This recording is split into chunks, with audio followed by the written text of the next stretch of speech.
chóp chiên bịa từ muối sai bận chóp nè tật bài chiên là 4-5 nè ao choแต่chiênนี่อุปการะหอดคล้ายซะใบจีบพี่กระซ่าบานnày yeah. Bạn cơm này cái đam nha bạn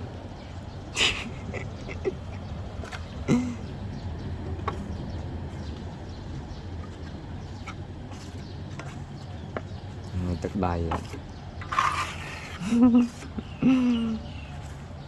cơm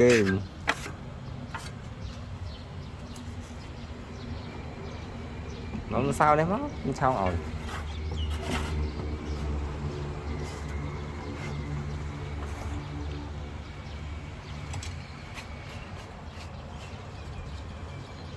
anh nấu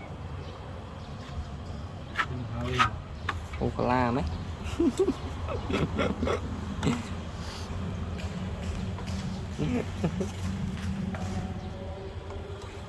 bán này